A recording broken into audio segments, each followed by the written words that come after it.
Let's have a quick video on awkward lies in bunkers. Not everything is from the flat. Sometimes you're going to catch an upslope, could be downslope, ball above, ball below, combination of all the above. And just understanding how the ball behaves differently from these different lies is huge, right? So we'll start with an upslope. This thing wants to launch higher. Now I could lean into the hill for sure, play it like a normal bunker shot, hit it pretty hard because the ball's going to get slowed down, a lot of sand. Or I could lean with the hill. My inclination is to lean with the hill. Pretty much play your normal shot, try and create the same divot, working up the slope. Now you are going to be tilting backwards, okay? You have to try and maintain that. Don't lean in, don't fall further. Keep it constant. Key here is to try and work the club up the slope. I'm going to try not to grab my club because YouTube hates it.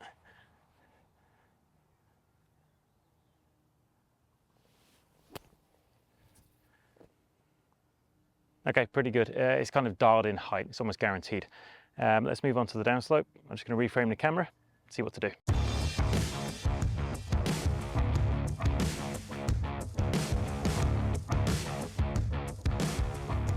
Okay, we're now on the downslope, tilted this way towards the hole.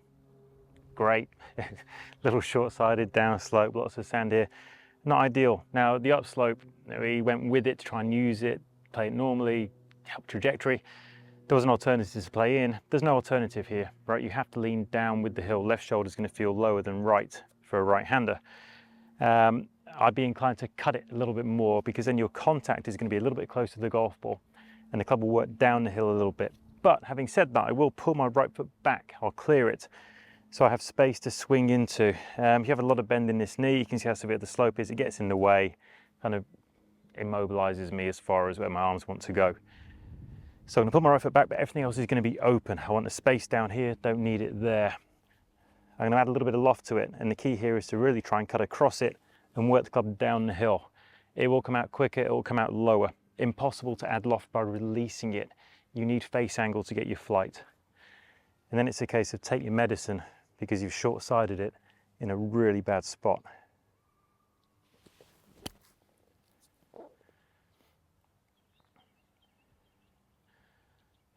I'll take that medicine.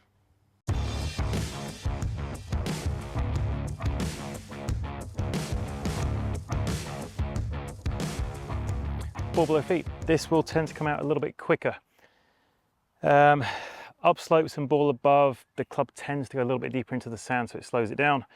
Ball below, downslope tends to come out a little bit quicker because the club comes out of the sand faster, less resistance. So I don't need to do much. I'll probably play the ball back in my stance just a little bit. Still got face angle. I have to be careful the heel doesn't sit much lower than the toe. Ball below, it's going to want to do that. You can kind of counter out with that with face angle, go a little bit more open. I can drop the toe a little bit lower.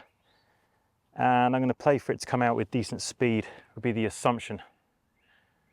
So ball back a little bit, toe hanging a touch lower so the heel doesn't grab too much. This feels awkward. I'm tempted to pull it back, but I'll stick with it and try and create my usual divot. Just ball speed should be up just a touch.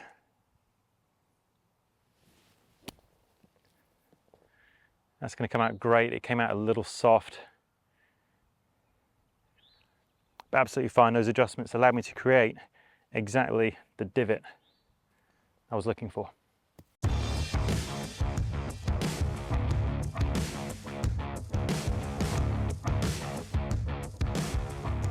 Hello up there. The camera's way above me. Ball's above feet here. The thing about what we just said, it comes out slower. Other thing to factor in is that the face is going to be tilted this way. It's going to point the face to the left despite where the grooves might be pointing. So you're more likely to pull it. It's going to play slower, so we're going to need a bit more speed. Technically, I kind of like the idea of a slight draw swing shape to this. You're less likely to catch sand up here. If you're trying to cut this, there's a very high spot. Obviously, this is higher than that. You don't want to approach from that side because it's going to play like a downslope. We don't really want that. So a little bit of a draw shape to the swing won't do you any harm. So a little bit of face angle to get my flight. I'm going to make sure, again, I don't have it too open this time because then the toe will catch. I'm going to try and sit it really flush with the hill. Little draw swing shape to it, and my normal release, which right now is kind of held, not rolled over. Okay, so I'm kind of banking on the tilt of the face to pull it a touch. It's going to come out a little bit slow, so I can be more aggressive than the downs. Let's see what happens.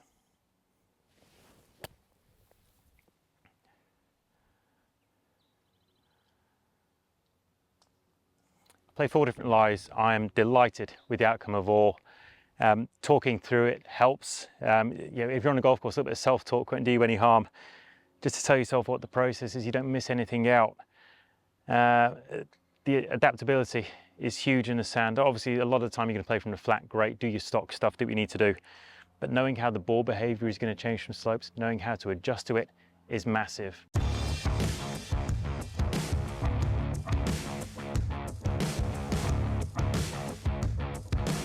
Now, if you enjoyed this video on awkward lies in the bunkers, please don't forget to like, subscribe, hit the notifications bell, leave a comment below with your thoughts and maybe how you play these shots. Growing a subscriber base is going to allow me to spend more time doing this, which allows me to give you more content to bring your scores down by saving shots around the green.